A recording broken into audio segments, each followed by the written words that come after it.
നമസ്കാരം. ജമ്മു കാശ്മീരിൽ തെരഞ്ഞെടുപ്പ് പ്രഖ്യാപിച്ചിരിക്കെ എങ്ങനെ ജനങ്ങൾക്കിടയിൽ ഭിന്നിപ്പുണ്ടാക്കാനാകും, അതിനായി എന്തൊക്കെ ചെയ്യാനാകും എന്ന ചിന്തയിലാണ് കോൺഗ്രസ് പാർട്ടി. അതിന്റെ ഭാഗമായി ഓരോ കുത്തിത്തിരിപ്പുമായി ഇറങ്ങിയിരിക്കുകയാണ് ലോക്സഭ പ്രതിപക്ഷ നേതാവ് രാഹുൽ ഗാന്ധി. ജമ്മു കാശ്മീരിലെ ജനങ്ങളെ പ്രകോപിപ്പിക്കാൻ ആർട്ടിക്കിൾ 370മായി ഇറങ്ങിയിരിക്കുകയാണ് കക്ഷി. ആർട്ടിക്കിൾ 370 പുനഃസ്ഥാപിക്കണമെന്നാണ് രാഹുൽ ഗാന്ധിയുടെ പ്രസ്താവന. ഇത് തികച്ചും ജമ്മു കാശ്മീരിലെ ജനങ്ങളെ പ്രകോപിപ്പിക്കാനുള്ള രാഹുൽ ഗാന്ധിയുടെ ചിന്തയുടെ ഭാഗമാണെന്നും കേന്ദ്രമന്ത്രി ഗിരിരാജ് സിംഗ് വ്യക്തമാക്കി. കോൺഗ്രസ് ആർട്ടിക്കിൾ 370 പുനഃസ്ഥാപിക്കുമെന്നും എന്നാൽ രാജ്യം അത് അംഗീകരിക്കില്ലെന്നും അദ്ദേഹം പറയുന്നു. രാഹുൽ ഗാന്ധി ആകെ നിരാശയിലും മനോവീര്യം കുറഞ്ഞ നിലയിലുമാണ്. തന്റെ ജാതിയെയും മതത്തെയും കുറിച്ച് പറയാൻ അദ്ദേഹത്തിന് കഴിയില്ല. പക്ഷേ അദ്ദേഹം രാഷ്ട്രീയ ഭാഷയിൽ പിന്നോക്കക്കാരെ കുറിച്ചാണ് സംസാരിക്കുന്നതെന്നും ഗിരിരാജ് സിംഗ് പറഞ്ഞു. കഴിഞ്ഞ ദിവസം രാഹുൽ ഗാന്ധിയും കോൺഗ്രസ് രാജ്യസഭാ എം പി മല്ലികാർജുന ഖാർഗെയും ജമ്മു കാശ്മീരിലെ പാർട്ടി പ്രവർത്തകരുമായി കൂടിക്കാഴ്ച നടത്തിയിരുന്നു. ജമ്മു കാശ്മീരിൽ കോൺഗ്രസും നാഷണൽ കോൺഫറൻസും തമ്മിൽ സീറ്റ് ധാരണയായിരിക്കുകയാണ്. ജമ്മു കാശ്മീർ ഹരിയാന നിയമസഭയിലേക്കുള്ള തെരഞ്ഞെടുപ്പ് തീയതികൾ പ്രഖ്യാപിച്ചതിന് പിന്നാലെയാണ് തന്ത്രങ്ങളുമായി രാഹുൽ ഗാന്ധി ഇറങ്ങിയിരിക്കുന്നത്. സെപ്റ്റംബറിൽ 3 ഘട്ടങ്ങളിലായാണ് ജമ്മു കാശ്മീരിൽ വോട്ടെടുപ്പ് നടക്കുന്നത്. ഹരിയാനയിൽ ഒക്ടോബർ 1 ഒറ്റഘട്ടമായും വോട്ടെടുപ്പ് നടക്കും. സെപ്റ്റംബർ 18 ജമ്മു കാശ്മീരിൽ വോട്ടെടുപ്പ് ആരംഭിക്കുന്നത്. 25 രണ്ടാം ഘട്ടവും ഒക്ടോബർ 1 മൂന്നാം ഘട്ടവും നടക്കും.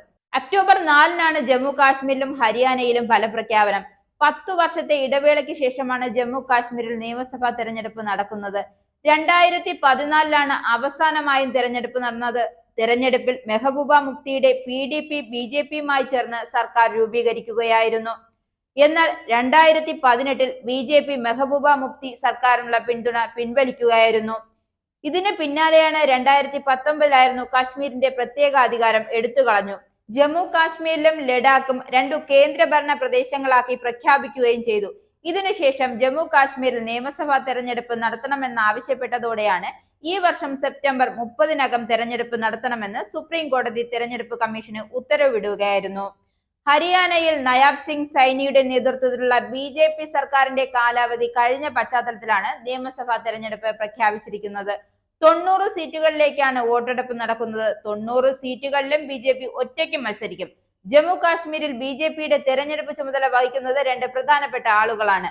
മുൻ ദേശീയ ജനറൽ സെക്രട്ടറി രാം മാധവ്, കേന്ദ്രമന്ത്രി ജി കിഷൻ റെഡ്ഡിയുമാണ് അത്. 2014 ജമ്മു കാശ്മീരിൽ അവസാനമായി നിയമസഭാ തെരഞ്ഞെടുപ്പ് നടന്നത്.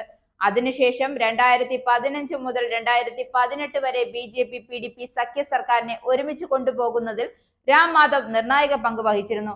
2014 മുതൽ 2020 വരെയുള്ള കാലയളവിലാണ് രാം മാധവ് BJP ദേശീയ ജനറൽ സെക്രട്ടറി സ്ഥാനം വഹിച്ചത്. ജമ്മു കാശ്മീർ, അസം, വടക്ക് കിഴക്കൻ സംസ്ഥാനങ്ങൾ എന്നിവിടങ്ങളിൽ രാഷ്ട്രീയകാര്യ ചുമതല നിർവഹിച്ചിട്ടുണ്ട്. 2020 സെപ്റ്റംബർ 26 പുനഃസംഘടനയിലാണ് രാം മാധവ് സ്ഥാനത്ത് നിന്നും മാറിയത്. നിലവിൽ 3ാം മോദി സർക്കാരിന്റെ കൽക്കരി ഖനി വകുപ്പുകളുടെ മന്ത്രിയാണ് അദ്ദേഹം.